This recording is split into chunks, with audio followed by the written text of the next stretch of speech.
Assalamualaikum warahmatullahi wabarakatuh. Selamat pagi sahabat Karnus, senang sekali kita dapat kembali berjumpa dalam program acara Bincang Karnus bersama saya Dikta Pentasya. Nah, bagaimana kabarnya nih sahabat Karnus semuanya? Semoga selalu dalam keadaan sehat dan juga semoga puasanya hari ini dapat berjalan dengan lancar. Oke, nggak kerasa ternyata hari ini kita sudah memasuki hari ke-27 Ramadan dan itu akhirnya tandanya bahwa kita sudah mendekati akhir dari bulan puasa hari ini, tahun ini tentunya. Nah, sudah mendekati akhir puasa pastinya kita merasakan sedikit ada rasa sedih dan berat ya, karena memang di bulan Ramadan kali ini sangat berbeda dari tahun-tahun sebelumnya. Mungkin kita merasa sedikit kurang bisa menjalankan ibadah dengan maksimal karena memang ada keterbatasan yang harus kita lakukan ya, dimana di masa pandemi seperti saat ini kita harus bisa lebih menjaga jarak, kita harus lebih sering stay at home agar penyebaran virus COVID-19 ini tidak semakin luas. Nah, tapi meskipun kita harus berusaha tetap menjalankan ibadah puasa dengan baik, kita juga harus bersiap-siap karena sebentar lagi kita akan menyambut hari kemenangan, yakni Hari Raya Idul Fitri 1441 Hijriah. Nah, berbicara terkait hari Lebaran, ternyata ada fenomena yang mengejutkan bahwa data dan berita-berita yang tersebar luas di media sosial menyatakan setiap tahunnya ada kenaikan jumlah pasien yang ada di rumah sakit di seluruh Indonesia pada saat hari Lebaran. Nah, kenapa nih kok bisa kayak gini ya? Padahal harusnya seperti yang sudah kita bahas sebelumnya di Bincang Karnus episode sebelumnya, puasa ini menyehatkan. Puasa ini sesuai dengan konsep tubuh kita. Kalau melaksanakan ibadah puasa dengan baik, maka kita akan mendapatkan badan yang sehat, tubuh yang bugar seperti sedia kala. Nah, tapi kenapa fenomenanya menyatakan bahwa semakin banyak pasien di hari Lebaran dan juga ke depannya. Nah, kali ini kita akan membahas tema tersebut terkait bagaimana cara kita bisa tetap menjaga kondisi badan tetap sehat selama Lebaran. Nah, bersama saya sudah ada bintang tamu yang sangat spesial, yakni founder dari Konsep Karnus, Bapak Iwan Beni Purwowidodo STP. Kita langsung sapa saja beliau. Selamat pagi Pak Iwan. Selamat pagi Mbak Rita. Oke, bagaimana kabarnya Pak hari ini? Alhamdulillah baik. Sehat ya Pak ya? Sehat. Selalu sehat. Alhamdulillah menjelang akhir Ramadan ya sekarang ya. Hari-hari terakhir ini kita untuk bulan Ramadan 1441 Hijrah. Ya. Semoga tahun depan kita dapat menjumpainya lagi. Amin, amin, Allahumma amin. Semoga tetap dalam kondisi yang baik dan juga semoga pandemi ini segera berakhir ya Pak ya. Ya, amin. Oke.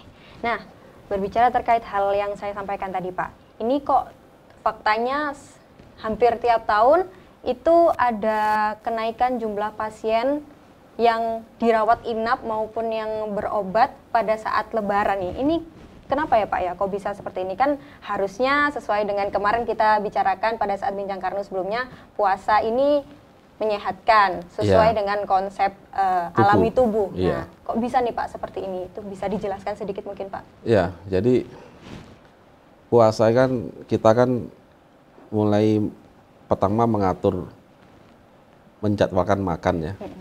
Dari pagi waktu sahur, kemudian sampai buka puasa, itu maghrib ya, terbenam matahari. Nah, pada saat kita itu menjalankan puasa, kan kita masih beraktivitas. Artinya kalaupun tidur pun sel masih hidup kan? Ya. Artinya sel itu harus makan kan? Itu harus makan. Selama makanan yang kita makan tadi masih ada, maka dia akan memakai makanan tadi.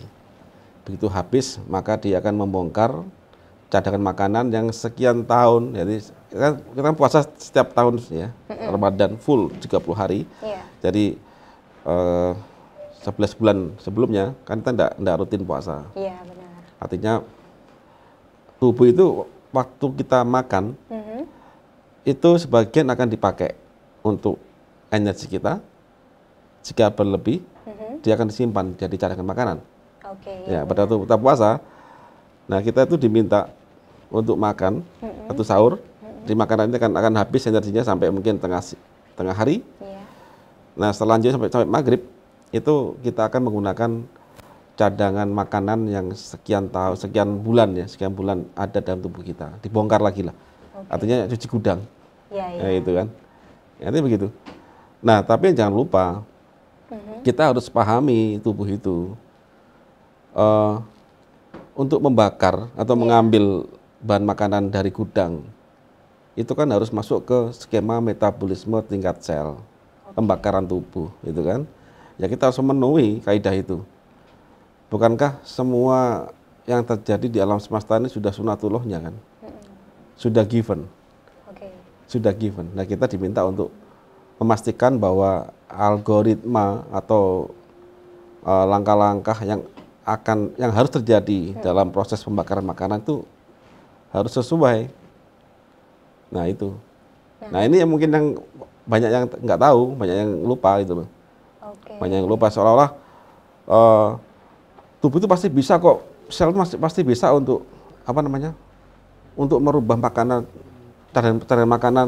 Jadi makanan yang masuk ataupun cadangan makanan yang ada dalam tubuh, dalam sel itu pasti bisa terbakar kok. Nah, itu. Padahal belum tentu bisa jika banyak sistem yang Anda langgar, banyak sunatullah yang Anda langgar. Nah, itu jadi problem sana. Mungkin penyebabnya salah satunya bisa dari awalnya kan puasa 1 bulan lamanya itu kita menjaga pola makan agar tidak berlebihan gitu, yang sesuai dengan prinsip awal puasa. Nah, pada saat Lebaran ini mungkin sudah mulai ya kayak hari pertama Idul Fitri biasanya kan mulai makan yang banyak itu kayak ibaratnya 1 bulan sudah menahan-nahan nih lapar, dahaga, terus harus menjaga hanya makan sehari 2 kali lah minimal. Nah, itu apa bisa menjadi salah satu penyebab Pak adanya lonjakan jumlah pasien di rumah sakit ini? Ya, jadi kalau saya lihat sih ada dua kategori. Yang pertama memang ada keterkejutan tubuh, ya kan. Biasanya kita sudah teratur pola makannya diatur waktu puasa, waktu hari Ramadan. Kalau tahun-tahun dulu kan coba kita Ramadan kan unjung-unjung ke saudara-saudara. Setiap kali unjung-unjung kan pasti disuguhi makanan. Nah, sudah ada dilanggar itu, artinya seperti makan sebelum kenyang kan gitu. Tapi kalau nggak makan kan nggak enak sama. Sungkan kan, sudah. Jadi itu bisa jadi keterkejutan sementara. Tapi itu tidak akan berlangsung lama, itu kan. Nah, yang kedua, yang saya kira yang akan masuk ke rumah sakit itu adalah mereka yang sudah terkena penyakit degeneratif. Ya, hipertensi, diabetes, dan jenisnya lah. Sudah ada penyakit bawaan. Gitu, kalau stroke kan sudah, orang stroke kan hampir dipastikan kalau sudah terbaring kan tidak mungkin lebaran kan ya, di rumah kan ya. Jadi orang degeneratif tapi masih bisa beraktivitas. Gitu. Jadi pada mereka yang kena penyakit degeneratif itu sebenarnya sel dia itu sudah puasa. Meskipun tidak puasa, selnya dia itu sudah puasa. Apalagi tambah waktu dia puasa, itu akan memperparah keadaan dia. Jadi, karena tadi kembali lagi ya, jadi di Karnus itu saya mengajak teman-teman untuk berpikir sebenarnya. Berpikir. Kita nggak akan nambah mendoktrin, tapi ayo kita berpikir, kita kasih, gitu kan? Zaman sekarang kan zaman modern. Apa yang nggak bisa dilihat, itu kan? Mayoritas kalau sudah bisa, bahkan tingkat sel virus pun bisa dilihat. Ada dengan di internet. Mekanisme ilmu pengetahuan yang sangat maju saat ini. Kita bisa kok membahas tubuh ini secara keilmuan saintifik, dan itu sebenarnya sudah ada banyak hal yang disebutkan dalam kitab suci kita, dan bahkan sebagian hadis sudah ada sih sebenarnya. Nah, jadi kita ajak berpikir bahwa ada sesuatu yang tidak berjalan semestinya pada tubuh seseorang tadi. Sehingga menjadikan puasa itu mestinya itu membuat suatu kebaikan. Tapi faktanya kok Malah buruk. hasilnya, Contoh, ya. saya dapat data ini. Iya, Pak. Datanya ini tahun berapa ini? Tahun 2018 sekarang Oke. ini. Pasien rumah sakit meningkat 2 kali lipat setiap lebaran. Nah, Ini RSUD Curup ya, 2018 Juni. Tahun lalu, 2 tahun lalu ya. Iya, 2 tahun lalu. Kemudian ini, nah ini diabetes dan hipertensi penyakit dominan pasca lebaran. Nah ini bukan saya yang ngomong ini. Ini koran apa ini? Iya. Lifestyle ya, Indopost ya, .co.id. Oke. 2019.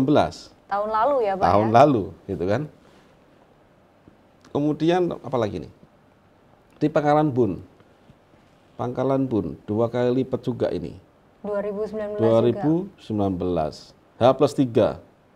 Lebaran. H+3. Iya, banyak masuk rumah sakit. Dilihat dari foto ini kan, kita lihat ya banyakan Ramai, berusia ya. Para udah berusia 40 ke atas ya. Nah, ini kan fenomena, gitu, paradoks itu. Iya. Paradoks. Mestinya kan membuat satu kebaikan, tapi kenapa kok Malah hasilnya ini sebaliknya. fakta berarti kan? Ini kan fakta. Kita tidak bisa menjustifikasi ini hoax dan sebagainya. Ini fakta kok, fakta. Dan saya lihat juga banyak dahulu ya, suatu kami belum menemukan Konsekarnus, belum menerapkan Konsekarnus, bukan menerapkan di keluarga kami. Itu ya sampai keluarga kami itu tiap lebaran H+2, 3 itu masuk rumah sakit itu. Ngamar ya, Pak. Ngamar. Oke. Dan sekarang alhamdulillah keluarga kami itu alhamdulillah ya. Alhamdulillah sejak tahun 2017 sampai sekarang itu sudah lupa nomor itunya, nomor apa? BPJS. Iya, apa itu? Apa namanya masuk rumah sakit yang asuransi itu? Oh iya. Apa itu namanya? Ya lupa tadi mana itu. Oke, sudah tidak menjadi kewajiban, Pak ya. Iya. Alhamdulillah karena memang Alhamdulillah. sudah tidak kembali lagi ke rumah sakit Ya. setelah menerapkan Ya konsep Karnus. paling tidak kita tidak menambah beban Tenaga teman-teman kita di medis ya. Apalagi sekarang COVID-19 kan. Iya benar. Jadi mereka sangat berjuang keras di sana. Janganlah tambahin dengan kita dengan penyakit yang itu aja gitu kan. Diabetes lagi, hipertensi lagi, apalagi. Ya bolehlah sakit-sakit dikit. Mohon maaf kayak diare, mencet, agak banyakan makan. Oke. Istirahat, minum teh. Kaget ya, Pak ya, karena kaget tadi. Pahit udah sembuh gitu kan. Iya benar, Pak. Gampang. Gampang gitu. Oke, berarti memang ini tuh fenomena yang Pak Iwan juga keluarganya pernah alami sendiri ya, Pak ya? Pernah alami, kan kami kan menemukan Konsekarnus itu 2017 yang terbukukan. Oke, yang sudah Terbukukan. terbukukan. Artinya menjadi suatu alur apa ya, algoritmik dalam untuk mengkaji ya. Jadi sebenarnya Konsekarnus itu adalah cara kita untuk mengerti tubuh manusia. Sebagaimana Allah menciptakan manusia. Hanya itu sebenarnya Konsekarnus itu, bukan sesuatu yang baru sih, enggak. Gitu. Berarti memang kita harus menjaga tubuh kita ini dari awal ya. Tadi seperti yang Pak Iwan sampaikan, bukan berarti yang kaget makan tadi, tapi sudah ada kesalahan proses metabolisme tubuh sejak sebelum Ramadan. Yang utamanya seperti itu. Sebelum. Jadi Pak Iwan sampaikan bahwa sebelum disuruh puasa, sebenarnya sel-sel tubuh kita ini sudah puasa, begitu ya Pak? Sudah kelaparan bagi yang sudah penyakit degeneratif. Oke. Sudah puasa dia. Karena tidak tercukupi nutrisi Tidak yang tercukupi. Ya, selnya itu kelaparan. Cuman yang punya badan kan tidak ngerti. Oke, tidak terasa. Dan itu tidak pernah dibahas di dalam dunia pengobatan kita. Oke. Pokoknya yang penting contohnya begini, hipertensi turun. Itu aja. Tidak berpikir kenapa ada hipertensi, kenapa ada plak, apa itu plak, apa itu trigliserid, sel itu maunya apa, gitu loh. Ya sudah kelaparan dia. Ditambah lagi waktu dia puasa, di mana tubuh sel kita sekian triliun sel ini harus makan kan. Iya. Kalau tidak makan ya mati sel itu. Makanya sel itu makan dari cadangan makanan yang ditumpuk oleh tubuh kita. Contoh lemak adipus, glikogen, dibongkar sama dia. Makanya kita waktu puasa tuh ada penurunan berat badan. gitu kan. Seharusnya, Pak, ya? Meskipun tidak terlalu besar, bertahap lah, gradual itu kan. Oke. Jadi secara teorinya, jika skema pembakaran ya dari gudang cadangan makanan itu dibongkar, Oke. ya kan, dibongkar, akhirnya kita kan bersih lagi. Ya, bayangkan Anda punya gudang rumah berantakan ini. Iya, benar. Anda bongkar, Anda bersihkan, dibakar semuanya itu, tiga energi, kan gudangnya kosong lagi tuh. Iya. Siap diisi yang baru jika mau, Iya. kan? Ya sudah. Berarti tubuh kembali bersih Lagi, ya, udah Pak, fresh lagi. Itulah betul-betul skenario detox yang luar biasa. Oke. Dengan catatan loh ya. Skema pembakaran di dalam tingkat sel itu berjalan. Tapi tidak berjalan, jangan harap. Jangan harap.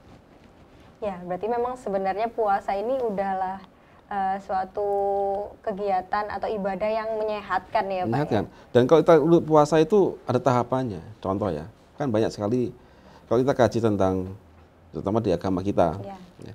ada hadis tentang segala penyakit dari pencernaan yang buruk. Itu dalam sekali maknanya kan. Apa sih pencernaan? Ayo kita berpikir. Kita ini di dunia ini diwajibkan pertama membaca. Iya, Iqra. Bacalah. Baca kan cuma melihat. Setelah membaca apa? Saya sering menjumpai kajian-kajian, kita tuh disuruh berpikir. Iya. Bagi kaum yang mau berpikir. Loh, apa yang terjadi di alam semesta ini itu ciptaannya loh. Dan itu kita diminta berpikir. Dan Allah tuh maha menepati janji kan gitu ya. Kok saya dalam konteks kehidupan di dunia, semua skenarionya yang sudah disematkan pada setiap ciptaannya itu pasti akan tidak berubah kecuali dia yang berubah sendiri. Contoh ya, api itu kan panas. Ya kan? Sampai kapanpun api itu panas. Tapi pernah kita lihat sejarah Nabi Ibrahim dibakar, kan dingin api itu. Nah, kalau kita berpikir ini pendapat saya pribadi. Api itu panas, itu sifat sunatullahnya. Karena itu perpindahan energi dari ada beda potensial elektron, dia akan berpindah, energi berpindah. Heat itu salah satunya dinampakkan dengan panas. Heat, energi itu salah satunya adalah panas. Nah, setiap ada api itu akan panas, kecuali Allah yang memerintahkan, menghendaki. Nah, bayangkan coba Mbak Dikta, jika Anda bisa seenak dewe meminta api itu panas dingin. Waktu Anda mau bikin kopi itu dingin api itu. Nggak jadi, Pak. Nggak jadi. Makanya kalau malah sakit perut. Jadi kalau saya berpikir begini, berusahalah mengerti apa yang sudah diciptakan itu. Sudah cukup buat kita. Jangan minta lebih lah. Jangan berhayal lebih lagi. Api itu panas dan lain sebagainya. Manusia demikian.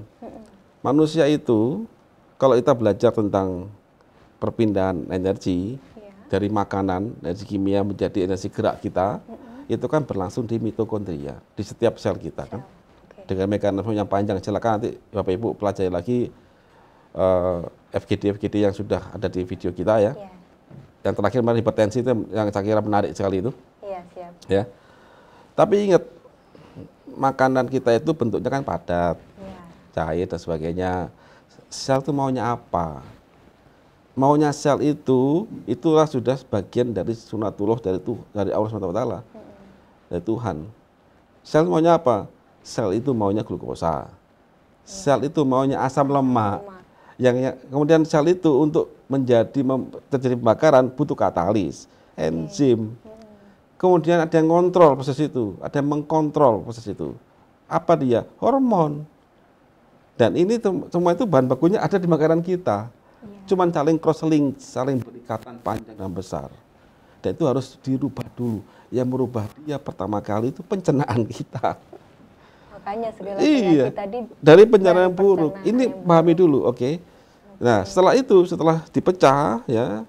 Ingat, dari makanan tadi, dari masuk mulut sampai ke usus. Feses ya, itu kan jalurnya tuh. Dari usus sampai ke dunia sel, yang menghantarkan itu kan darah. Artinya apa? Dari makanan itu harus bisa dirubah menjadi bentuk yang bisa diangkut oleh darah. Oke. Nasi padat, darah bisa ngangkut? Nggak bisa. Coba ambil donor darah, nggak ada nasinya di sini. Tapi dia mintanya apa? Glukosa. Oke. Ya, itu harus pahami juga. Nggak percaya? Oke, pernah dengar gula kong nggak? Gula singkong. Iya. Nah, singkong itu padat. Mm-mm. Manis nggak singkong itu? Manis, tapi enggak Manis? sih, Pak. Singkong. Singkong. Oke. Nggak manis loh. Enggak, Pak. Kalau ubi ya, Iya, ubi manis. yang apa? Ada yang manis, ubi Iya. cilembu kan? Iya. Nah, itu ada glukosanya. Singkong itu bisa jadi manis kalau dihidrolisis jadi glukosa. Karena singkong itu glukosa yang bergandengan membentuk polisakarida. Oke. Pada saat singkong masuk ke tubuh darah, enggak doyan darah ngangkut, enggak bisa. Makanya harus dirubah jadi glukosa. Yang rubah itu siapa? Pencernaan kita dulu. Dari pencernaan. Dari lagi lambung ya, dulu Pak? diawali. Mm-mm. Ya kan dari gigi Oke. dulu dipisahkan Dipisah. permukaannya ya, dikunyah supaya lembut, masuk ke lambung, dihantam sama lambung, kemudian baru enzimatik. Oke. Nah, jadi glukosa. Mm-mm. Diambil darah, bisa ngangkut dia. Baru bisa dialirkan ke seluruh Demikian juga tubuh. minyak, trigliserid. Minyak ya, mau zaitun, mau minyak sawit, minyak batu sauda, macam-macam minyak itu trigliserid. Oke. Ya. Sel enggak mau trigliserid. Itu loh. Nah, sama masuk pencernaan, kemudian masuk ke dalam darah. Nah, bedanya kalau minyak itu perubahan dari trigliserid menjadi asam lemak itu berada di dalam darah Oke. dengan bantuan lipase. Nah, lipase itu apa? Katalis. Dari mana dia? Dari asam amino. Asam amino dari mana? Dari tempe, tahu, protein yang dipecah oleh asam lambung kan gitu. Oke. Kalau nggak ada asam amino, nggak ada enzim. Kalau nggak ada enzim bagaimana? Tidak Ya lemak nggak akan dipecah. Terus bagaimana? Numpuk dalam pembuluh darah, hipertensi Anda. Nah, itu sebenarnya Pak ya Berarti, penyebab awalnya. ya, pahami ya? Oke. Ini sel. Ya. Sel kasih Allah itu 2. Hei sel, kamu bisa makan ada 2 poin penting, poin besar. Oke. 1 glukosa, 1 asam lemak. Iya. 1 lagi keton, 3. Tapi keton itu buatan tubuh nanti ya. Oke. Kita bicara dari luar dulu. Glukosa, asam lemak. Asam lemak. Glukosa oke, beres, gampang. Dipecah di lambung jadi glukosa dia sudah. Kalau lemak beda. Ya kan? Lemak itu pecah di dalam darah. Ya kan? Nah, begitu kita gagal memetabolisme trigliserid menjadi bahan makanan sel, Iya. maka sel kan timpang. Cuma bisa makan 1 kan. Iya. Padahal tidak ada makanan nih. Nah, numpuk dalam darah. Numpuknya itu akan mengganggu aliran darah, mengganggu sistem komunikasi sel dengan hormon yang lain. Kok sampai bukan sampah, lemak tadi itu menutup reseptor insulin lah sudah. Akhirnya dia terjadi resistensi insulin, dibiarin jadi diabetes. Diabetes. Oke. Kalau sampai lemak tadi itu terbakar parsial oksidatif menjadi keton radikal, aldehid radikal, ketemu di DNA sel, kanker dia. Itulah masanya kita harus pelajari tentang alur tubuh sesuai dengan algoritma Sang Pencipta. Apa yang kita sampaikan di Kosekanus, sebetulnya kita pelajari itu. Oke. Untuk mereka yang mau berpikir. Yang mau berpikir. Jadi Kosekanus hanya untuk mereka yang mau berpikir. Jika mau berpikir, ya enggak usah. Oke. Itu aja paling gampang kan? Enggak usah. Itu hak Anda kok, Anda mau berpikir atau enggak. Saya lihat manusia begini ya. Kalau saya asumsikan manusia itu, nyawa itu kayak driver. Iya. Ya. Badan ini kayak mobil. Oke. Pak, ada kok driver nggak peduli. Pokoknya dia bisa jejak, gas, rem, belok kanan, belok kiri, selesai. Ada juga driver yang dia aware, dia beli buku, baca dulu buku panduan. Manual booknya. Manual book, ya, baca. Kalau ada check engine, maka dia harus begini. Jika ada ABS failure, maka dia harus begini. Kalau driver nggak belajar, nggak ngerti dia. Iya. Lampu engine apa banyak sekali instrumen nyala, kata dia ini bagus sekali banyak instrumen nyala ini. Dihantam terus. Kira ternyata yang nyala ABS pada sistem pengereman. Begitu dia gagal rem, bagaimana? Kecelakaan. Kalau kecelakaan pribadi nggak masalah. Nabrak orang pinggir jalan. Juga masalah ya Pak ya? Gimana? Iya. Siapa yang rugi? Banyak orang. Banyak orang. Nah, jadi itu loh. Jadi saya sering banyak orang ketemu saya kadang-kadang, wah hidup mati udah tuh Allah yang ngurus, nggak peduli saya nggak mau belajar gini-gini. Nggak apa-apa sih, itu hak Anda. Cuman jangan sampai tubuh Anda itu begitu Anda gagal mempelajari metabolisme Anda dan Anda melanggar sunatullah tadi, pertama lambung Anda netralkan, itu melanggar sudah. Melanggar ketetapan Sang Pencipta. Oke? Kemudian Anda lanjutkan pengobatan yang simptomatik, Anda langgar semua itu, sel Anda kelaparan. Kalau kelaparan apa? Tidak makmur. Pertahanan dia lemah. Ya kan? Kemudian ada virus atau ada bakteri, patogen masuk. Virus, bakteri itu tujuan ke manusia itu apa? Untuk beranak pinak dia. Mencari inang. Ya? Mencari inang aja untuk beranak pinak. Nah, disinilah saya mengetuk pintu hati Anda semua. Jangan jadikan diri Anda sebagai sarang penyamun. Apa? Begitu diri Anda lemah, Allah juga menciptakan makhluk lain loh. Virus, bakteri, dan lain itu adalah makhluk lain. Zat mikroorganisme ya. Dan mereka punya fungsi masing-masing sebenarnya. Dan kita sudah kasih bekal sistem ini untuk mengendalikan mereka dengan sistem imun kita. Memproteksi diri. Iya, proteksi. Nah, bayangkan kalau untuk makan aja Anda nggak mampu ngasih makanmu, makan selmu, Anda untuk ngasih makan sel Anda aja nggak mampu, apalagi Anda mau membuat sistem pertahanan. Gampangannya negara ini miskin, kan? Ngasih makan rakyatnya nggak mampu, apalagi mau bikin tentara yang canggih. Ya, analogi lah sudah berpikir ya. Tidak akan mampu. Pak. Tidak akan mampu, tidak akan bisa. Adapun lemah, tentaranya lemah. Musuh udah pakai senjata pelempar roket, kita masih pakai bambu runcing. Nah, gitu kan. Nah, itu loh yang harus dipahami karena miskin gitu. Nah, makanya apalagi sekarang konteks COVID-19 terlepas apakah itu benar adanya virus atau tidak. Tapi faktanya kan katanya kita masih nggak banyak, tidak yang sinkron ya. Artinya memang ada kecurigaan yang agak aneh dalam virus ini. Tapi kalau kita memahami konsep karnus, kita nggak perlu khawatir. Tidak perlu khawatir. Sampai kapanpun, sampai sekarang ya, sampai sekarang ini, mana ada obat antivirus? Tidak ada kok. Yang bisa membuat Anda kita tahan dari virus itu sistem imun kita. Bisa dilihat pada video kami tentang strategi COVID-19. Bincang Karnus ya itu. Ada itu situ. Itu esensinya di sana. Kita tahu virus apa, kita tahu tubuh kita bagaimana, dan Allah sudah membuat skema itu.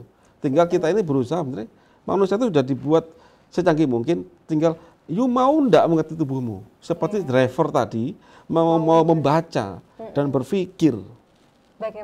Bagaimana cara mengendalikan, bagaimana cara mengetahui tanda-tanda dari sistem yang Anda kendalikan. Tanda indikator itu masih tahu driver. Kemudian setelah itu apa? Tergantung action Anda. Apakah action Anda itu justru membuat bahaya kendaraan itu, atau Anda malah makasih ya, you kasih saya tanda, maka saya begini. Gampang lagi, lihat banyak kecelakaan pesawat, ya, pilot error, karena salah baca tanda. Dari indikator instrumen sudah ada. Saya banyak contoh kejadian Air France yang jatuh di Samudra Atlantik, saya lupa itu. Jadi pilotnya itu salah membaca bahwa tabung pitot tentang airspeed, ya, pesawat itu terbang gini, itu beku, sehingga dia nggak bisa baca parameter yang lain. Yang ditahu di situ, ini pilot, ini pesawat nggak nanjak-nanjak. Akhirnya dia nanjak itu saat itu, padahal sudah melebihi dari kemampuan. Dia stall dia, stall jatuh, karena kesalahan tanda membaca. Banyak sekali dari itu. Dan kita manusia ini sudah dilengkapi banyak sensor. Jadi kalau kita memahami metabolisme manusia, maka kita bisa akan memahami, oh ya, saya perih lambung saya. Lambung itu apa? Lambung itu untuk mencerna makanan. Dia kasih HCl. Kalau begitu jangan dinetralkan. Karena jika saya netralkan, maka sel saya kelaparan. Bagaimana caranya? Perbaiki lambung. Udah. That's it, gitu Pak ya? Gampang. Sesimpel itu sebenarnya Pak ya? Berarti memang masalah-masalah penyakit dalam tubuh kita itu ya pusatnya dari lambung ya Pak ya? Iya, dan itu sudah 1441 yang tahun yang lalu berarti ya? Nabi Muhammad menyatakan itu ya? Segala penyakit dari pencernaan buruk. Dan kalau kita tanya, segala penyakit sudah Allah sempat berikan obatnya. kita berusaha cari obat. Obat itu ada di dirimu sendiri kok. Di dalam tubuh kita. Sistem sangat canggih. Sudah tidak ada yang Ya, mengalahkan. makanya kalau kita lihat, kenapa di Gosok Karnus itu banyak sekali kesembuhan. Alhamdulillah. Alhamdulillah. Kenapa? Karena kita berusaha mengerti itu. Kenapa Karena banyak kita bukan. orang diabetes bisa lempar buang insulin? Ya kita kembalikan dia Ke posisi ke awalnya. Sudah sangat canggih. Kenapa hipertensi banyak sembuh? Kita kembalikan semuanya dia. Oke. Gitu kan. Coba Bapak Ibu bisa ngecek video kami yang sebelumnya kan, FGD hipertensi. Iya. Saya kaji itu. Pengobatan saat ini bagaimana? Ternyata cuma manipulasi data seluruh sensor tubuh pada organ. Gimana mau sembuh juga coba. Itu loh. Tidak pada pusatnya ya Pak. Tidak ya? pada Tidak pada pusatnya. sumber masalahnya Betul. yang disembuhkan. Iya. Oke. Berarti Pak, dengan fenomena yang mungkin saja ini akan terulang kembali, adanya lonjakan pasien di rumah sakit ini, semakin meningkatkan potensi dan resiko kita ini untuk bisa terinfeksi virus COVID ini dong Pak berarti ya? Kalau misalkan memang dari awal ada bawaan penyakit gitu. Iya, jadi kita lihat data yang ada bahwa mayoritas korbannya COVID-19 itu mereka sudah ada degeneratif mayoritas. Oke. Mayoritas ya, selain infeksi. Iya. Artinya ya tadi, artinya apa namanya? Apa yang saya sampaikan tadi? Terbukti kan? Imun. Misalnya kelaparan kan? Iya. Lagi yang mau bikin imun. Nah sekarang jangankan COVID-19, DB-nya masuk, Iya. demam berdarah masuk, tipes masuk, kan banyak. Nggak jangan COVID-19, coba kita cek lah, adil lah ya, berapa jumlah korban COVID-19 dibanding jumlah korban apa namanya DB misalkan, Iya. demam berdarah, Iya. atau korban tipes atau apa, ya, dan sebagainya. Jadi perlu korelasi. Jadi jangankan COVID-19, pada penyakit degeneratif itu banyak potensi infeksi yang lain. Oke. Itu.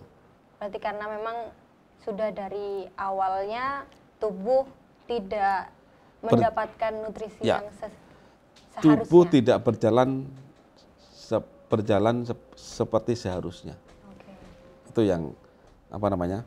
Menyebabkan Menyebabkan itu. faktor utama penyebab akhirnya timbul berbagai macam penyakit, atau mungkin ada beberapa masyarakat yang sering keluar masuk rumah sakit. Iya. Itu karena itu Pak ya. Betul. Oke.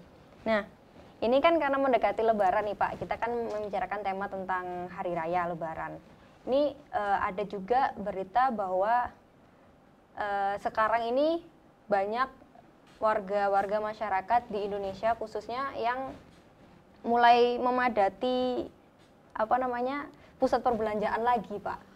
Padahal kan kita masih dalam suasana PSBB, kita masih harus social dan physical distancing. Ini gimana kira-kira? Apakah bisa memperparah ini Pak? Ada himbauan khusus nggak kira-kira dari Pak Iwan sendiri? Kalau himbauan kami, karena ada wabah ini ya, oke lah kita ada jaga jarak, kita jaga kebersihan, ya apa namanya paton kesehatan yang umum lah itu aja, pakai masker. Masker pun kalau kita lihat ya sebetulnya nggak efektif amat sih. Ya, virus sama masker itu masih kecil virusnya kok, gitu kan. Tapi itu usaha kita. Tapi sebenarnya poin penting itu ada di dalam sistem imun kita. Itu aja. Kembali lagi Ya paling gampang lah sudah lah. Kita PSBB nih di rumah. Apakah di rumah kita nggak perlu makan? Perlu kan? Iya. Oke. Untuk makan, Iya. pembantu rumah tangga atau istri kita, anak kita kan pasti belanja tuh. Iya. Kemana belanjanya? Di luar Pak. Ke pasar kan? Ke pasar. Lah ya sudah lah. Di pasar berapa banyak orang itu?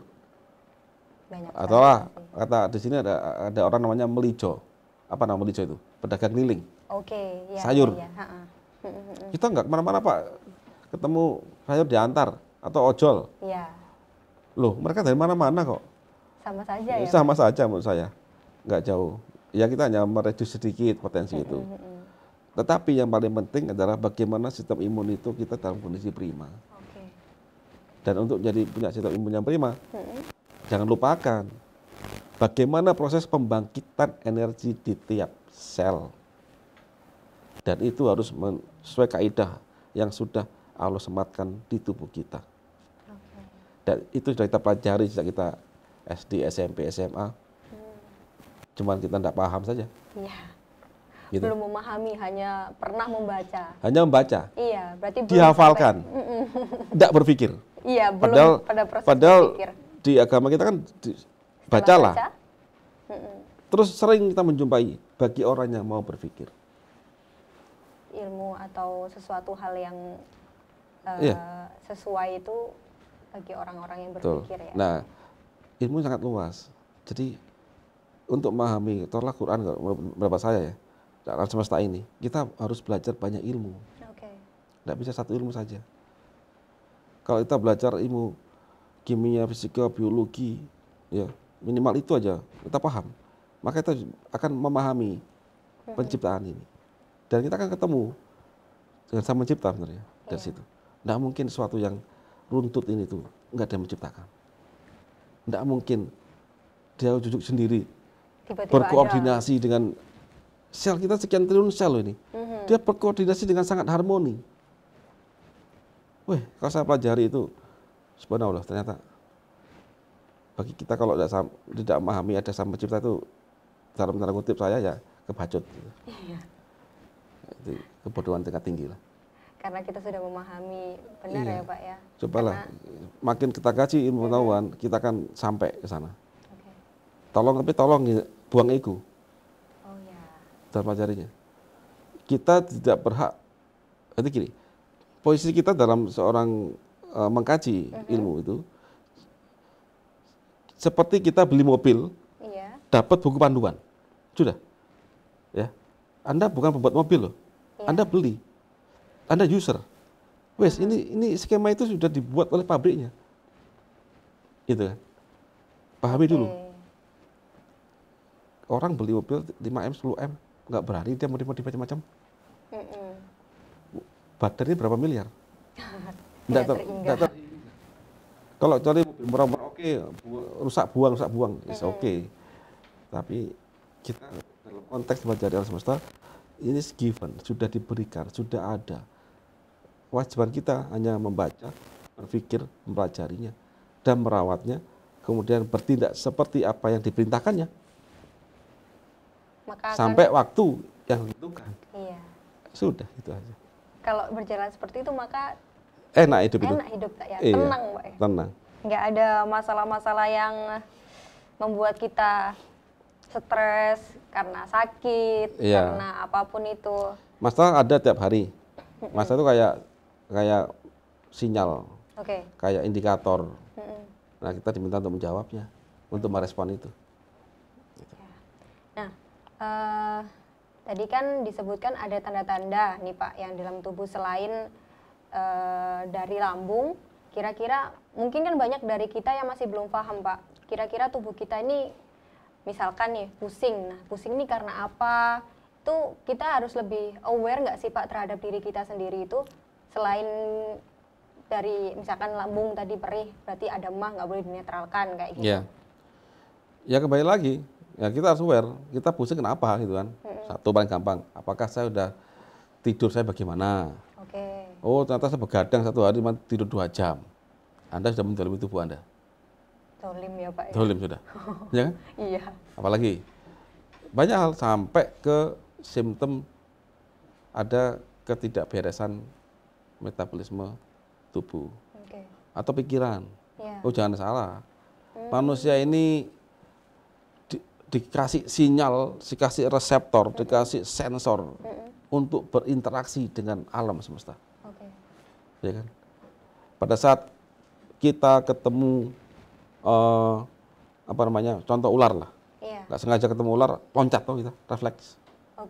Berarti oh ini ular, refleks. Maka ada perintah saraf simpatik namanya, memerintahkan. Pertama kali dia akan men-trigger adrenalin keluar, dan keluar akan diterima oleh reseptor alfa 1. Maka langsung jantung, udara itu akan mengkerut, aliran darah akan kencang. Kemudian diterima oleh ginjal akan apa namanya, men-trigger adrenalin lagi, diterima oleh beta reseptor pada jantung, jantung berdetak kencang. Kita langsung siap untuk mana? Untuk membakar seluruh energi untuk beraction. Loncat kah, lari kah? Lari. Masuk pikiran juga. Berarti memang tubuh kita ini sudah otomatis gitu Pak ya? Otomatis. Jika ada suatu hal yang tidak beres yang ada di dalam tubuh kita, meskipun itu dari tingkat sel, sebenarnya sudah ada gejala-gejala yang tumbuh. Kita sudah dikasih warning sama tubuh kita. Tapi hanya saja selama ini kita kurang untuk berpikir dan menganalisa tubuh kita sendiri. Iya, gitu, betul. Pak, ya? Jadi balik tadi ke stres tadi ya. Kita dihadapkan pada satu permasalahan. Iya. Paling gampang pekerjaan lah. Oke. Wus, banyak kerjaan sekali. Ya pasti akan stres. Tapi stres itu adalah bagian dari ada rangsangan luar. Kamu harus ngerjain laporan ini. Itu kan perintah tuh, diterima sistem. Berarti sistem akan merespon itu. Maka sistem akan bekerja untuk mengerjakan itu. Butuh energi kan? Iya. Nah, sudah. Sampai bayangin kayak the big boss memerintahkan seluruh anggotanya, kayak nakoda memerintahkan anggotanya, kamu harus melawan badai ini. Semua akan diminta untuk sinergi kan. Stres toh, nakodanya kan. Ya kan, melihat anak buahnya harus bekerja keras, anak buahnya diforsir juga. Sama otak ini nakoda dari seluruh sistem. Pada saat Anda stres itu, tubuh Anda tuh, sel Anda tuh diminta untuk bekerja. Bekerja berarti butuh energi. Pastikan alur energi itu berjalan. Itu aja. Maka stres itu akan berakhir dengan keindahan. Apa indahnya? Pekerjaan Anda beres. Indah toh? Indah. Oh, iya. Jadi nggak pikiran. Kalau Anda nggak beres, nggak jadi laporannya, nggak jadi kerjaannya, tambah stres lagi. Anda di PHK. Wah, tambah mumet lagi itu. Semakin banyak. Oh, tambah stres, akhirnya kolaps. Oke. Nah, berarti kan memang kita harus aware tadi ya Pak ya, yang seperti yang Pak Iwan sampaikan. Nah, tapi ada beberapa orang-orang yang merasa, sudahlah, kan hidup sudah ada jatahnya masing-masing. Pasti kan sudah ada jangka waktunya setiap manusia itu. Nah, gimana nih Pak? Kadang orang-orang seperti ini merasa pada masa pandemi seperti sekarang ini, ya sudah, kalau kalian tertular ya sudah, nanti akan, ya kalau misalkan memang udah waktunya ya akan mati, kalau misalkan udah waktunya sembuh ya sembuh-sembuh sendiri, misalkan seperti itu. Ini gimana cara kita mengatasi orang-orang seperti ini? Kan kadang kita takut Pak, pada saat kita keluar tiba-tiba kita sudah jaga diri dengan baik-baik seperti yang tadi Pak Iwan juga sampaikan, pada saat masa lebaran nanti kita bisa memproteksi diri dengan masker, terus jaga jarak juga, tapi ternyata ada beberapa orang yang menjadi masalah yang tidak disengaja tiba-tiba membuat semuanya, situasinya akhirnya malah menjadi genting ini Pak. Karena kan tidak bisa dipungkiri, nanti pasti pada saat lebaran kita akan berkumpul-kumpul juga. Iya. Jadi kalau pada konteks ini ya, pada konteks wabah, yang bisa kita lakukan adalah memastikan sistem tubuh kita itu berjalan normal. Itu dulu. Kita enggak bisa meminta orang lain begitu kok. Enggak bisa kan? Iya. Jadi itu poin pertama dulu. Kemudian yang kita bisa sampaikan kepada teman-teman kita, saudara-saudara kita sampaikan aja, tolong pelajari tubuhmu. Tolong pelajari tubuhmu. Kalau kamu pelajari tubuhmu, segera perbaiki metabolismemu. Jika nggak paham, coba belajarlah konsep Karnus. Itu paling nggak kita menghimbau begitu. Tapi kalau juga dia tanya, carane, ya sampaikan. Sekarang ini tahapannya, lakuin aja. Kan ada tahapannya tuh. Ya, kan banyak tahapannya dengan perbaikan lambung, makan banyak lauk, makan sebelum kenyang, gitu kan? Makan bervariasi, pilih makanan yang baik, gitu kan? Yang penting lambungnya harus terrekonstruksi. Kalau dia melakukan itu aja, insya Allah apabila dia ada hipertensi, diabetes, dia sembuh. Dia membaik, berarti imun dia akan naik. Begitu kan? Iya. Dia imun dia naik, otomatis kita nggak usah khawatir. Sama-sama nih. Kita adalah pasukan pembunuh COVID, kan gitu. Yang bisa membunuh COVID itu diri kita sendiri. Bukan tentara, bukan polisi. Mau diblokir di mana-mana ya nggak bisa. COVID nggak tahu jalan. Iya, mau disemprot setiap hari juga tetap aja Pak ya. Mereka punya cara sendiri untuk bisa survive. Ya, karena mereka tuh COVID-nya akan senang ketemu juga orang yang tadi tidak aware dengan tubuhnya. Tubuhnya lah ya, sistem tubuhnya dilanggar semuanya, maka orang ini lemah sekali jangan masuk. Makanya yang saya lakuin bagian dari Karnus, Pendidikan Nusantara, kita hanya menghimbau teman-teman, ayo minimal saudara kita lah, lakuin ini. Konsep Karnus ya, lakuin ini. Kalau nggak ada wabah, terserah kau nggak ngelakuin nggak masalah. Paling-paling yang korban ya Anda sendiri. Diabetes yang kena dia sendiri kan gitu, nggak kena orang lain. Ya begitu Anda diabetes, hipertensi, banyak penyakit degeneratif, kemudian Anda kena suatu penyakit menular, ya, patogen, virus, dia beranak pinak. Otomatis di lingkungan kita kan banyak sekali virus itu jumlahnya, dan menginfeksi banyak orang. Itu sih. Berarti intinya kita tetap harus menjaga diri, segera menerapkan konsep Karnus tadi ya Pak ya, karena memang sudah diuji dan diteliti oleh Pak Iwan seberapa sekian tahun ya Pak ya? Iya, sebenarnya sih apa yang kita sampaikan di konsep Karnus itu ilmu-ilmu dasar kok. Kita pelajari saja, kita tidak merubah. Berarti sudah ada ya Pak? Iya, kita pelajari aja dari semua runtutan keilmuan itu, kita pelajari, kita tempatkan di manusia. Itu aja, hanya melihat, kemudian berpikir, pelajari, terus apa yang kita lakuin, hanya itu. Nah, untuk orang-orang yang awam nih Pak, awam terhadap konsep Karnus dan memang belum pernah sama sekali mempelajari tubuh secara mendetail seperti yang seharusnya. Ini awal-awalnya yang harus dilakukan ini apa aja Pak? Agar tidak ribet gitu. Ya, awal-awal nanti segera berbagi lambung aja. Hindari obat mah. Hindari aksi pendataan sama lambung.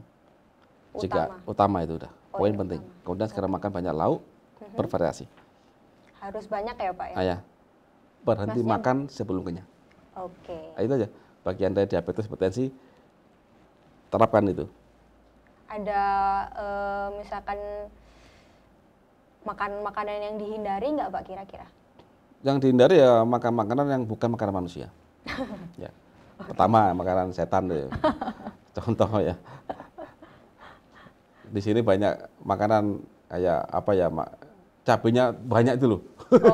Setan-setan itu. Iya. Pedesnya minta ampun, kejutnya minta ampun itu. Ya makanan-makanan yang normatif untuk manusia, yang tidak merangsang banyak kerja dari sistem tubuh kita. Kalau makanan jenisnya saya tidak ada pantangan ya. Contoh, kalau makan durian ya durian yang benar, jangan rasa durian. Perasa ya Pak ya. Kalau makan ayam beneran, jangan rasa ayam. Itu aja ya. Kalau minum susu beneran, jangan creamer. Begitu. Jangan yang buatan ya Pak ya, harus yang pokoknya alami. jangan modified system. Karena manusia itu tukang dengan berkembangnya ilmu pangan itu dan lain-lain ya.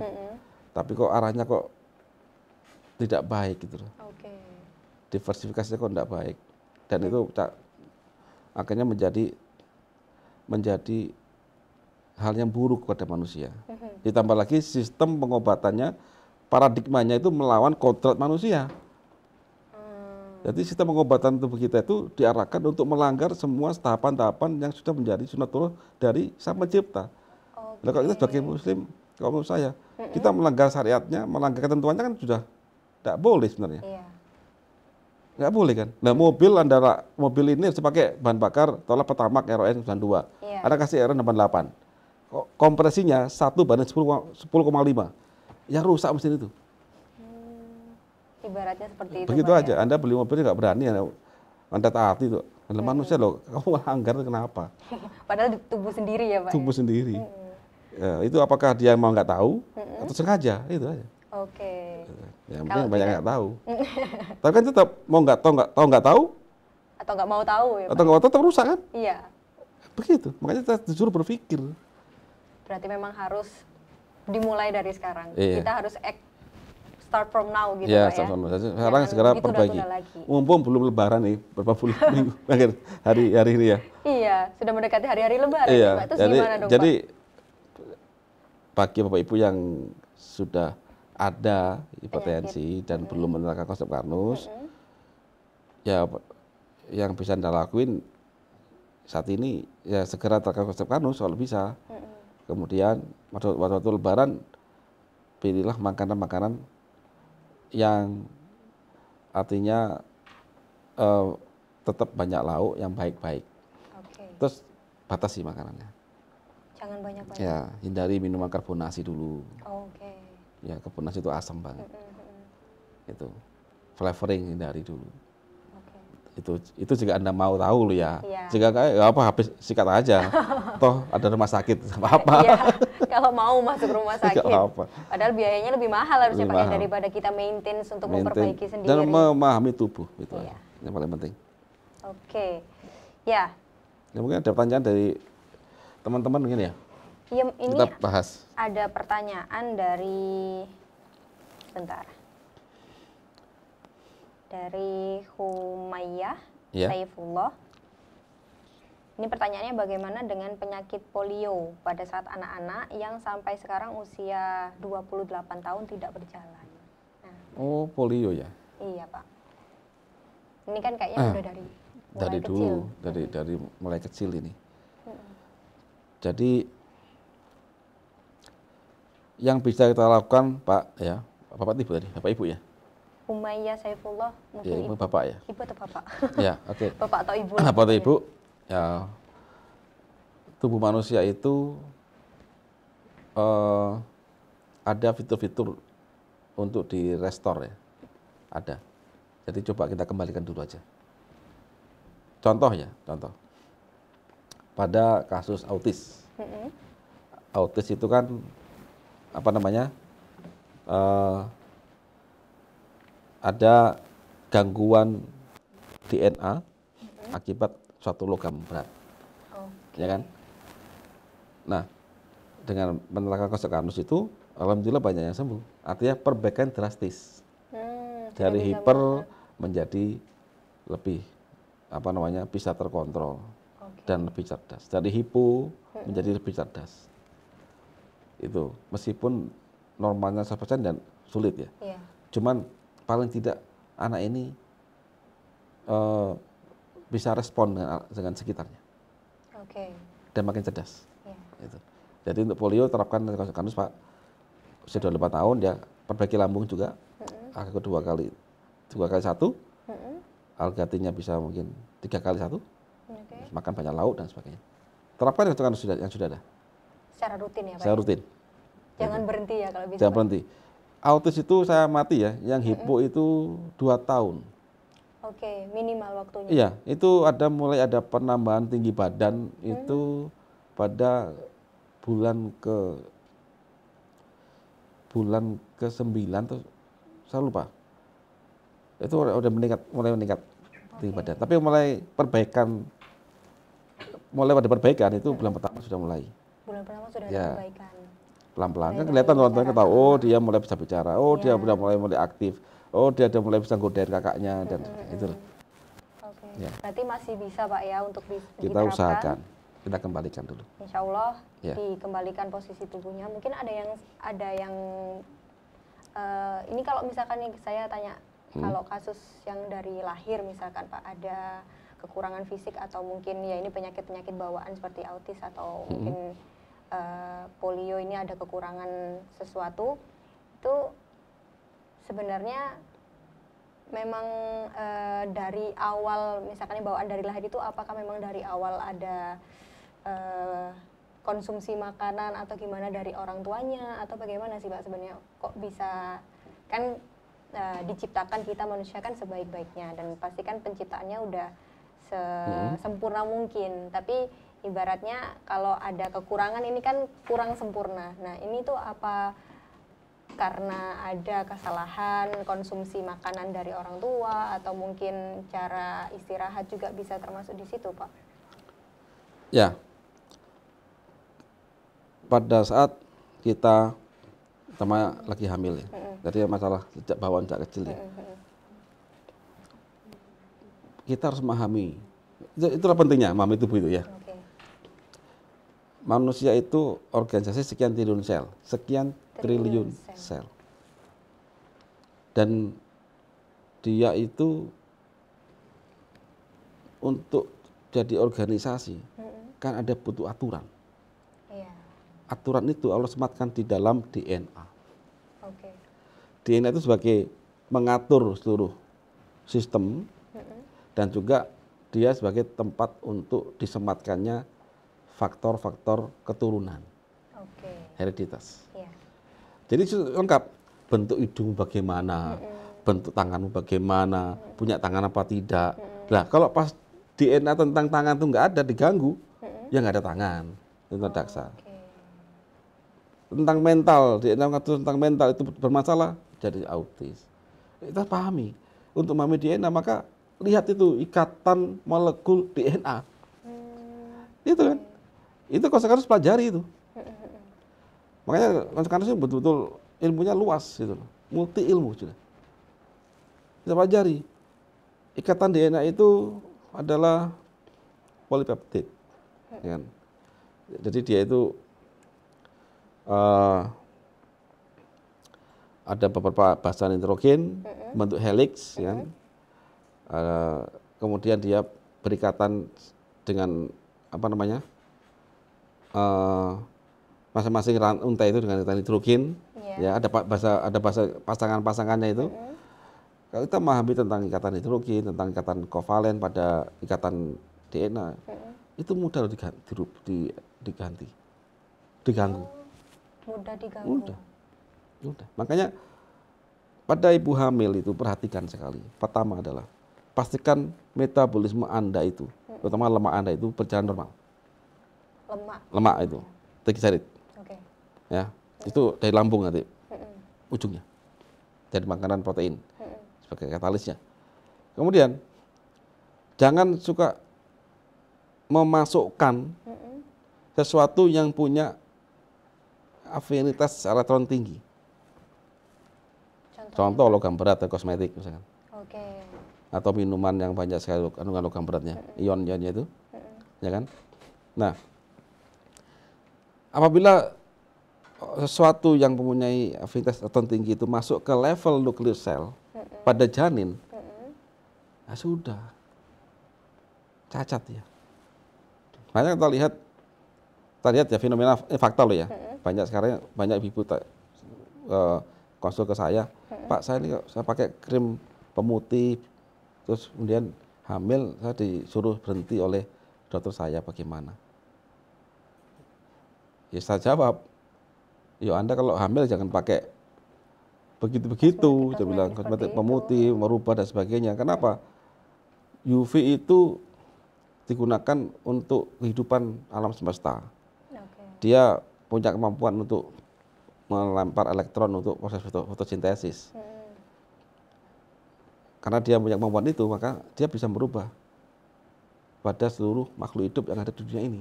Makanya Allah kasih kita perlindungan pigmen. Nah, pigmen itu diputihkan, dihilangkan oleh kosmetik kita. Ya Anda terpapar UV. Akhirnya hamil. Ya potensi, ingat ya, potensi sampai ke perubahan itu sampai ke janin akibat UV tinggi. Nah, sudah berubah, bagaimana? Cacatan lahirnya. Kalau lahir cacat, kita hanya bisa menyesal. Terus bagaimana? Itu kan. Makanya saya sering sampaikan kepada seluruh relasi para pendekar Nusantara, perhatikan ini metabolisme tubuh itu. Perhatikan sifat-sifat alam semesta ini. UV itu ciptaan Tuhan juga. Karbon, nitrogen, oksigen ciptaan Tuhan.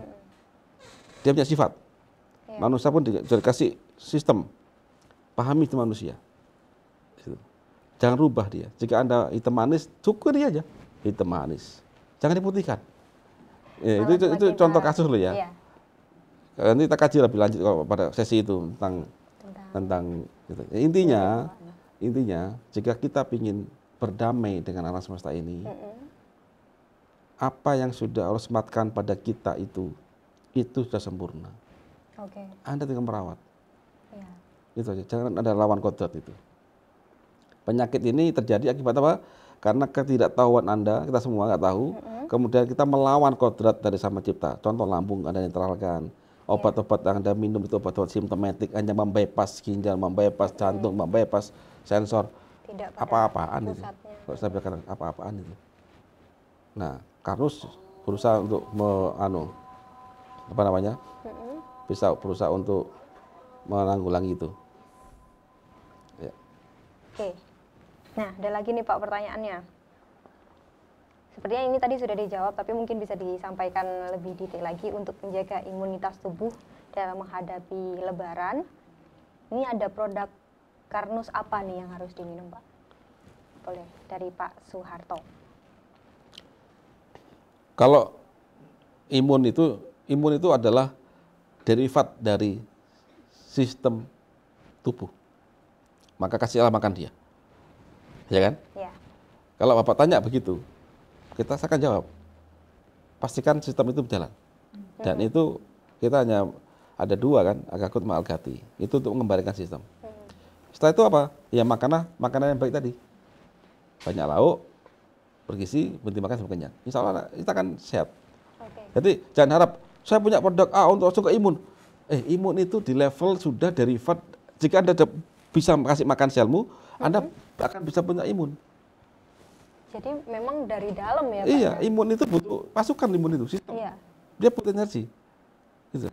Contoh gini lah, kita ini negara miskin. Anda bilang, saya punya tentara yang canggih. Ya ketawain dong.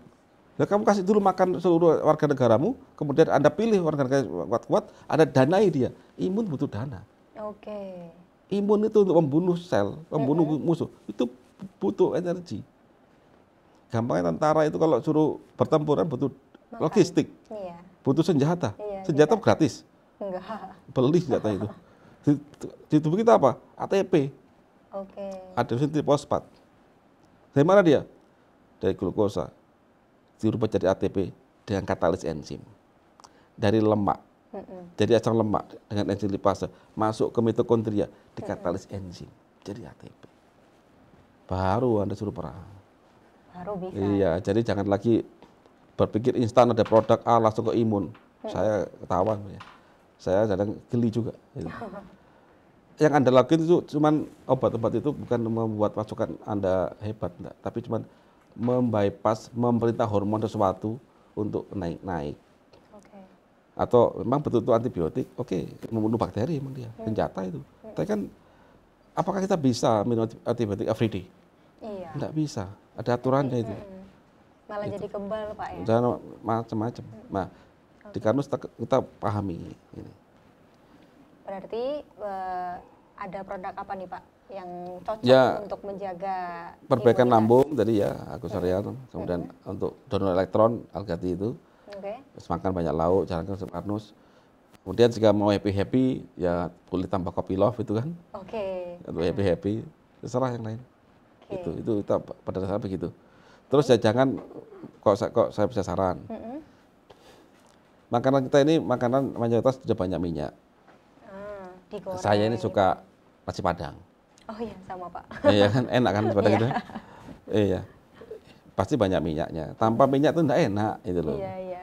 Jadi jangan minum minyak, hanya minyak diminum, sengaja diminum. Oke. Contoh kan banyak sekali anjuran saya dengar Konsumsi. produsen minyak atau apa membuat artikel minumlah zaitun dan sebagainya, minumlah VCO dan sebagainya. Cobalah sesuatu itu tempatkan pada diri kita sendiri, pada tubuh kita, bagaimana tubuh merespon dengan zat itu. Itu dulu. Baik buruk itu harus dipandang bisakah diterapkan di tubuh saya. Di dalam tubuh. Contoh begini, bensin Iya. RON premium RON 88. Baik. Harganya murah, baik dia. Untuk mesin dengan pembakaran 1:9 Oke. kompresinya. Kemudian Anda punya mobil atau motor dengan pembakaran 1:10,5. Premium, tidak baik buat dia. Iya. Itu loh. Jadi baik buruk harus sesuaikan konteksnya apa dulu. Zaitun, konteks tubuh. Baik, jika Anda untuk goreng, oke. Ya, Anda gunakan untuk goreng. Goreng apa? Salmon. Wih, enak itu. Top. Apalagi? Untuk pijat kulit, oke. Zat zaitun lah ya, minyaknya lah ya. Untuk apa Pak? Selain untuk digoreng apa lagi? Jika saya mau makan, tambahin daging, salad, ham. Apa artinya? Kita untuk memecah, jangan lupa, minyak itu jadi energi itu dia butuh enzim. Makanya kalau saya sedikit tentang zaitun ya, banyak orang menisbatkan pada ada di Quran dan sebagainya. Watini buah zaitun, demi buah tin dan buah zaitun. Buah loh itu. Buah zaitun sama minyak zaitun beda enggak? Beda kan? Minyak zaitun bagian dari buah zaitun. Buah zaitun itu ada minyak zaitun, ada karbohidrat, ada protein. Lengkap. Ya kan? Begitu Anda makan buah zaitun, maka minyak itu akan menjadi energi Anda dengan bantuan katalis dari protein yang ada dalam buah zaitun. Lengkap dia. Tapi ada hanya minum minyak, jangan. Sekali lagi itu dari pandangan Ustaz Karnus. Kalau memang Anda setuju, ya silakan pelajari dulu. Konteks sampai Anda pelajari bentuk molekul minyak tadi sampai apa yang dimau sel. Dari situ kita akan bisa bicara itu baik atau buruk. Ya. Termasuk juga mungkin habatus sauda. Sama juga.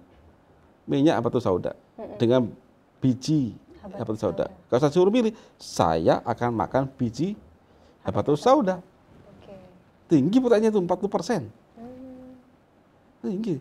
Kebetulan habatus sauda mempunyai zat-zat yang baik, unik. Ya. Dia punya antioksidan, dia punya antibakteri, bagus lah. Tapi makan sama bijinya. Nah, kalau minyak boleh untuk obat. Ya. Contoh sakit gigi kan dia mempunyai kemampuan antibiotik untuk gigi. Tapi tidak untuk dikonsumsi. Nah, kalau dikonsumsi hanya untuk obat. Simptom. Mungkin untuk membantu melancarkan darah. Obat kan nggak selamanya. Nah, jika Anda overdose, jadi jangan lupa, kandungan obat di dalam minyak itu, minyak jintan itu dibandingkan dengan trigliseridnya, ya besar trigliseridnya jumlahnya. Begitu masuk tubuh kita, ada dua komponen, satu obatnya untuk obatin kita, satu trigliseridnya ini harus dijawab TG-nya si habatus sauda ini mau diapain, gitu kan? Kalau selama Anda nanti banyak makan daging, makan banyak protein, nggak apa-apa, masih ada cadangan untuk protein itu. Jika nggak ada, lambungnya masalah. Banyak makan daging pun, banyak makan protein nabati pun, jika lambung masalah, nggak jadi dibuang jadi feses. Tolong pahami ini. Itu yang kita angkat di Konsep Karnus. Siap. Jadi memang harus dimulai dari lambung yang sehat ya Pak ya, dengan konsumsi Aga Gold sereal ditambah dengan Algati untuk bisa menjaga imunitas kita selama lebaran nanti agar tidak mudah. Imunitas, sistem metabolis semuanya komplit. Komplit ya Pak. Jadi kalau kita bicara imunitas, Anda harus bisa dulu memastikan sel Anda bisa makan. Makmur dulu. Oke. Untuk memahami makmur maka paham apa yang dimau sel. Ya kan? Setelah Anda paham apa yang dimau sel, makanan ini harus diapain di tubuh Anda. Nah, itu Anda pasti ketemu nanti lambung itulah yang pertama kali akan berfungsi. Makanya Nabi Muhammad menyatakan segala penyakit dari pencernaan buruk. Ya, baik. Itu tadi jawabannya untuk Pak Soeharto. Kemudian ada pertanyaan dari Bu Afif. Ini gimana pandangan Pak Iwan tentang herd immunity, Pak? Nah, herd immunity yang saya baca sekilas ya, saya belum baca itu kan tubuh itu diminta untuk bikin imun sendiri kan? Intinya begitu. Bikin kekebalan. Ya itu memang seharusnya begitu dibanding divaksin. Iya, tapi untuk dapat itu, sekali lagi, untuk dapat herd immunity, Anda harus memahami sistem tubuh kita. Jangan bicara tentang herd immunity jika lambung Anda netral. Jangan bicara herd immunity jika Anda belum bisa menjawab trigliserid. Jangan bicara herd immunity jika Anda belum menyelesaikan hipertensi. Jadi hipertensi itu 60 sekian juta, saya baca kemarin itu. Warga negara kita. Berarti ada 60 sekian juta orang yang lemah sistemnya. Itu. Jadi kalau malah divaksin atau kena ini tadi bisa malah belum tentu Belum imunnya tentu bisa kuat, kuat ya belum Pak tentu ya? kuat. Nah, herd immunity itu memang seharusnya begitu. Jadi kita itu jangan bingung masalah vaksin. Jika Anda memahami sistem tubuh dan Anda mau melaksanakan apa yang sudah Allah sematkan di tubuh Anda. Tapi jika Anda langgar, Anda akan tergantung pada vaksin. Oke. Dan itu tidak baik. Contoh ya, saya bicara tentang ayam. Amati aja ayam itu. Setiap bulan Agustus, September, nanti ada wabah flu burung. Oke. Ada macam-macam itu, ada gumboro, ayam itu banyak sekali problemnya. Padahal vaksinnya banyak itu. Vaksin terus. Kalau di ayam itu kan divaksin pada waktu bertingkat usia 0 hari, usia 5-10 hari mungkin saya agak lupa itu tentang ayam. Tujuannya vaksin di ayam itu bukan untuk menyelamatkan ayam ini, tapi dalam konteks lebih ke arah kerugian. Oke. Jadi ayam sudah lemah itu dikasih vaksin akan mati. Jadi gini, saya punya 1000 ekor ayam, ya, usia panen 30 hari. Oke. 1 ekor ayam butuh 1,5 kilo. Ya. Berarti kalau 1000 kali 1,5 kilo berarti 1,5 ton ya. 1,5 ton. Kalau ayam saya itu mati usia 30 hari sebelum panen, saya rugi 1,5 ton makan. Iya. Betul kan? Iya. Kalau ayam saya dari awal saya vaksin, yang lemah ini langsung mati, hanya berapa gram yang per ekor yang makan saya. Oke. Itu pada ayam begitu. Lah manusia masa mau disamakan kayak ayam, yang mati biar mati sekalian, gitu kan? Oke. Coba kita lihat terminologi vaksin. Saya tidak membuat hal yang baru, enggak. Saya minta Anda berpikir kok. Oke. Coba vaksin itu sekarang masih dibuat dan butuh waktu. Apalagi ini karena katanya COVID itu RNA virus. RNA virus itu udah berubah RNA-nya. Lagi mana bikin vaksin? Susah ya Pak ya. Berubah Karena pasti dia terus akan itu kan. berubah. Yang bisa mengenali itu tubuh kita sendiri dengan catatan Tidak. sistem tubuh kita itu berjalan dengan baik. Oke. Gitu loh. Ya. Apa tandanya? Semua sel bisa makan, baik makan minyak atau makan glukosa. Itu. Kalau Anda gagal mencerna minyak, maka dia akan menjadi masalah bagi sekian banyak yang lain. Akan timbul banyak masalah. Ya. Jadi memang sebenarnya bagus ya Pak ya. Tapi memang berbeda ya Pak antara vaksin ini dengan herd immunity. Kalau herd immunity ini apakah memang secara alamiah akan terbentuk dari tubuh kita? Iya. Bukan dipaksa untuk ada. Jadi vaksin itu kan bibit penyakit dilemahkan. Diminta tubuh kita itu diajak latihan tempur lah gitu loh. Iya. Latihan tempur kenali si ini virus lemah ini, virus ini gitu kan. Nah, diharapkan dengan mengenali itu maka ada antibodi. Iya. Di memori tubuh kita itu tuh virus betulan, maka dia akan bisa segera respon. Iya. Nah, tapi masalahnya kan itu bibit penyakit dilemahkan. Artinya itu menenangkan pengkhianat di sini.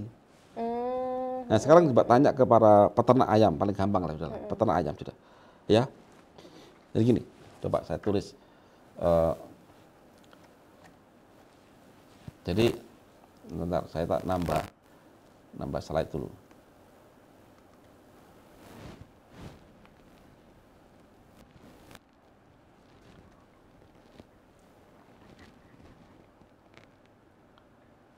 Jadi gini, kalau ini kandang ya, kandang 1, ini kandang 2, sejajar ini, sejajar ya. Iya. Ini jaraknya taruh 1 kilometer. Mereka ini kalau check in, masukin bibit ayam, itu barengan itu. Oke. Kalau dia nggak barengan, tolak ini masuk tanggal 1 Mei, dia masuk tanggal 15. Ini kan sudah pada waktu yang kandang 2 ini masukin ayam, check in, ini sudah hampir full vaksinnya. Artinya di setiap tubuh ayam itu ada bibit penyakit sesuai vaksin itu. Kena angin ke sini, ya mati sih ayam yang kedua. Satu kandang. Oh, gitu. Artinya begitu Anda divaksin ya kita tuh sebenarnya carrier juga. Pada ayam deh ya. Iya. Karena saya bukan dokter ya, saya bicara ayam. Ayam kan saya bisa bedah-bedah ayam. Iya. Ya, itu kan. Apa gampang ayam sama manusia ya sama-sama hidup sistem. Vaksinnya sama cara vaksinnya. Oke. Gitu ya. Coba ini saya ajak Bapak Ibu untuk berpikir saya lagi. Berpikir. Kan kita boleh berpikir. Boleh. Ya kan? Kita kasih otak dan akal untuk berpikir. Oke, berarti memang tetap utamanya tubuh kita harus sehat, metabolismenya harus berjalan dengan sesuai Jangan dibalik. Harusnya, nggak boleh. Mau sehat itu syaratnya apa? Metabolisme harus baik. Jangan dibalik. Oke. Kalau dibalik salah, nanti ketemu blunder semua di luar sana, blunder semua. Ini diabetes itu karena apa? Resistensi insulin, sindroma X, bingung kayak ayam sama telur duluan mana. Iya. Nah, di sini kita pelajari. Gitu kan. Oke. Ini ada lagi satu pertanyaan dari Pak Suharto lagi. Untuk keluhan telinga berdenging, apa sebabnya dan bagaimana solusinya? Wah, kalau keluhan begini ya, berarti ada gangguan pertama dari aliran udara bisa, ya berdenging. Ada masalah tensi juga bisa. Banyak hal, kalau itu simptom, banyak hal. Nah, supaya bisa mengerucut, nah kita butuh apa namanya, diagnosa, ya, diagnosa dulu. Paling enggak tensinya berapa, gitu kan. Riwayatnya saat ini, datanya bagaimana. Paling enggak ada data darah. Nah dari sini kita baru bisa menganalisa, oh bapak kemungkinan ini masalahnya, itu. Atau ada gangguan saraf di situ. Saraf pun gangguannya banyak sebab nanti, gitu kan. Saraf kan sistem perintah itu nanti, sistem perintah dari hormon dan sebagainya. Nah, kita cek apakah sistem hormonnya bermasalah atau memang komunikasi sarafnya bermasalah. Nah itu. Nah kalau kita mencari tahu itu Pak, itu butuh diagnosa. Jadi yang sambil Bapak cari diagnosanya, cari data-datanya, periksa ke dokter bisa, Bapak terapkan aja konsep kanus. Gitu dulu. Insya Allah ya semoga cepat beres itu. Dengan mengembalikan tubuh tadi. Siap. Kan datanya minim, hanya ternyata berdenging kan. Iya. Ada data darahnya berapa, triglyceridnya berapa, kolesterolnya, detak jantungnya berapa, itu harus runtut. Nah, gitu. Nah, terakhir nih nanti Pak. bisa dengan di grup Telegram bisa. Bisa tanya ke tim medis kita kan ada. Berarti bisa menghubungi kalau belum pernah bisa chat CS mungkin Pak ya. Nah, kalau belum gabung di Pendekar ya CS ya. Mungkin nanti bisa kalau di upload videonya ditaruh di description gitu aja Pak ya. Yeah. Nah ini ada lagi satu dari Bu Santi, tips sehat saat hari raya. Boleh tidak kumpul-kumpul keluarga? Sekalian nih Pak, jadi conclusion dari pembicaraan kita, bincang-bincang kita di Bincang Karnus kali ini. Silakan, ya, Pak. Jadi sebenarnya kita ini agak khawatir kan gara-gara COVID-19, ya kan? Iya. COVID-19. Dan COVID-19 ini kan virus. Iya. Dan virus itu yang bisa membunuh hanya sistem imun kita. Jadi baik lagi Bu, kalau kita mau sedikit screening, ya screening loh ya, screening. Jadi kalau kumpul-kumpul kita cek suspek utama, artinya seseorang yang akan dicintai oleh si COVID itu adalah orang yang lemah sistemnya. Orang yang lemah sistemnya itu bukan dalam artian dia harus sakit demam dan sebagainya, enggak. Yang cirinya itu adalah ada gangguan metabolis.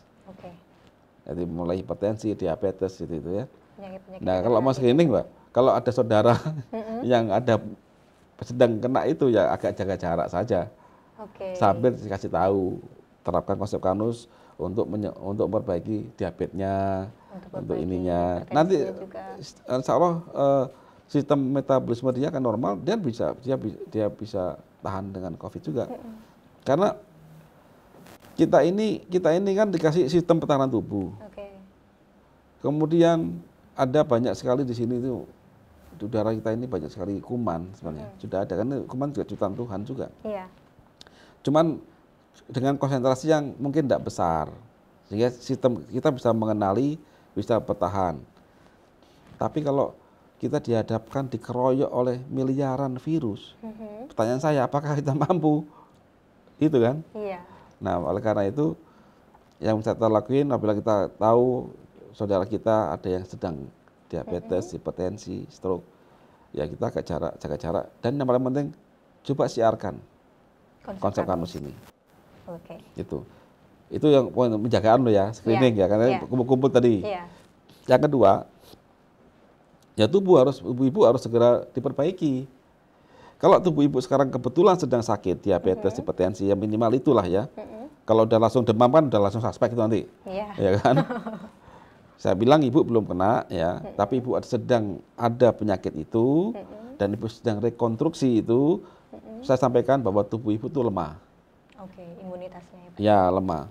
Jadi ibu harus betul-betul menjaga jarak. Jangan sampai menularkan malah siapa. Jangan sampai ketularan. Oh, oke. Kan, ketularan. Belum tentu jadi suspek Pak ya. Iya, karena lemah itu kan. Berarti kita harus menjaga betul, jangan sampai kita tertular gitu kan. Karena kita lemah. Kan lebih baik saya tahu, oh, saya ini lemah. Berarti saya butuh waktu untuk recovery. Sebelum saya bertarung kan begitu. Someday ibu harus bertarung. Ingat, someday ibu harus bertarung. Karena apa? Virus ini nggak akan hilang. Kalau ada, misalnya ada virus itu ya, nggak akan hilang. Sampai sekarang DB apakah hilang? Iya. Enggak kan? Tidak. Mudah-mudahan apakah hilang? Apalagi sekarang virus apa? Flu. Apakah hilang? Enggak sampai sekarang. Udah berapa ratus tahun gitu. Iya. Demikian juga dengan COVID ini, kalau emang ada, betul ya. Benar-benar alami. Benar-benar alami. Dan coronavirus ada corona ya kan? Ada itu dari kelelawar kan ada. Yang isu COVID ini dan jika emang ada misalkan nanti dibuktikan dengan oh ini ada. Kalau betul ada Bapak Ibu, itu virus nggak akan hilang. Tidak akan hilang. Kita akan ketemu dia. Kapanpun itu waktunya. Iya. Dan pastikan saat kita ketemu dia, kita dalam kondisi yang kuat.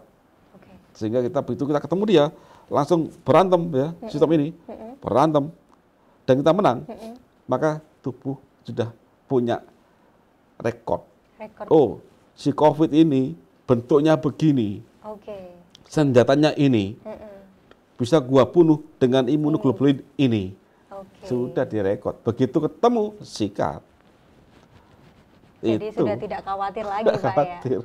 Berarti memang tipsnya harus sehatkan dulu badannya. Ya, pertama adalah kita kenali yang ketemu kita, minimal oh ini diabetes ini, oke jaga jarak. Yang kedua kenali diri juga.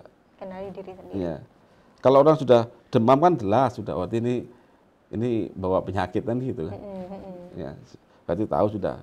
Yang penting kita tahu adalah yang orang itu belum ada gejala, gitu kan. Kan katanya banyak tuh gejala.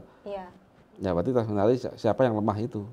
Siapa yang lemah itu. Dan menjadi sasaran empuk dari virus. Iya, untuk beranak pinak. Ya, itu aja sih. Ya, itu tadi jawabannya untuk Bu Santi agar pada saat momen kumpul keluarga ini bisa tetap sehat, bisa tetap terjaga dan terbebas terhindar dari COVID-19 ini. Oke Pak, kesimpulannya hari ini Pak. Ya, jadi begini Pak Ibu, tubuh itu momen Lebaran itu adalah momen yang indah ya buat kita. Itu adalah momen kemenangan buat kita, terutama bagi mereka yang selama bulan Ramadan itu sudah berupaya sedemikian rupa untuk mendapatkan segala keberkahan selama bulan Ramadan tadi. Dan saatnya kita menuju hari bersukacita. Iya. Ya, bersukacita. Budaya kita di negeri kita kan Lebaran itu sangat ramai. Sangat ramai, kita berkumpul keluarga. Namun pada kondisi saat ini kita dihadapkan pada kondisi pandemi. Yang itu saya pun rindu dengan masa-masa itu. Tahun lalu itu sangat indah buat saya itu. Tahun ini kok berbeda itu ya. Dan memang kita dihadapkan pada hal itu. Nah, supaya kita tidak mengulang kejadian negatif pada tahun lalu, tahun-tahun sebelumnya di mana pada momen Lebaran itu H+1, +2, +3 rumah sakit penuh. dalam masa tahun 2020 ini kita ada pandemi, maka kalau bisa kan kita tidak sampai ke rumah sakit gara-gara penyakit itu lagi. Iya. Dan apalagi apabila Bapak ke rumah sakit gara-gara diabetes, hipertensi, sejenisnya itu adalah tubuh Bapak Ibu itu lemah sebetulnya.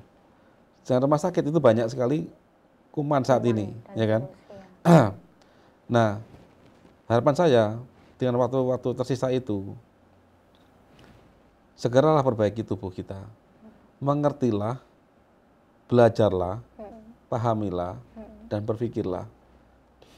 Untuk mengerti bagaimana algoritma, atau skema, atau sunatullah pada tubuh ini.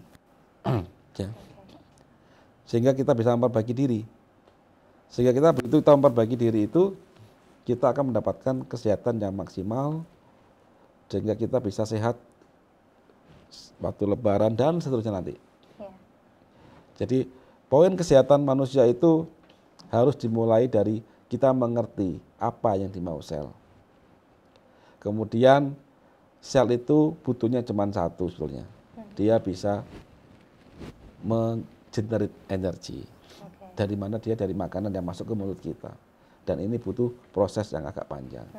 Butuh pemahaman yang panjang. Setiap sistem dalam tubuh kita itu, setiap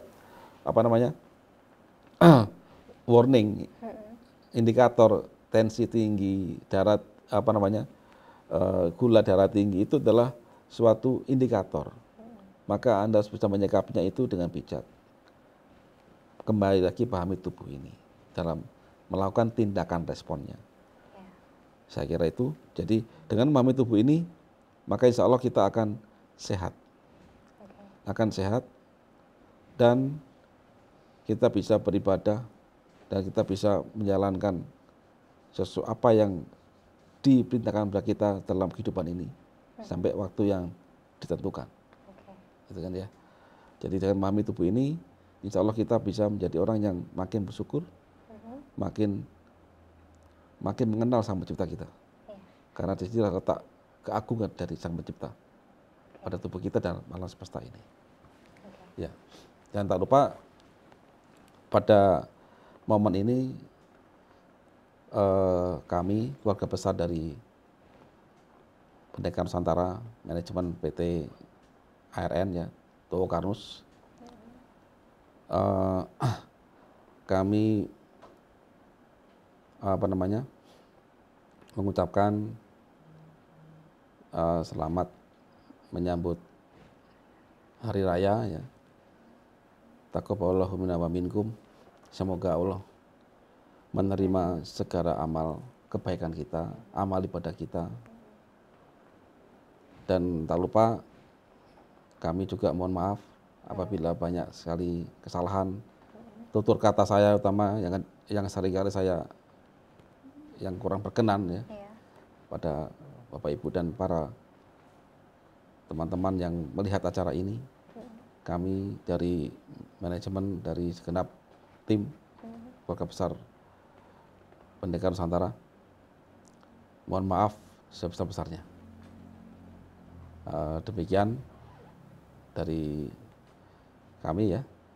Sampai jumpa pada acara-acara Kopi Darat setelah COVID-19. Kami juga kangen untuk Bapak Ibu, kita bisa ketemu lagi. Insya Allah dengan waktu akan datang ya, ada perkuliahan Karnus dan event yang lain. Assalamualaikum warahmatullahi wabarakatuh. Waalaikumsalam warahmatullahi wabarakatuh. Terima kasih, sangat bermanfaat sekali tema kita kali ini, karena memang momennya sudah mendekati Hari Raya Idul Fitri 1441 Hijriah. Ya, terima kasih banyak Pak Iwan atas waktunya, atas ilmunya. Semoga bisa bermanfaat acara Bincang Karnus kita pada pagi hingga siang hari ini.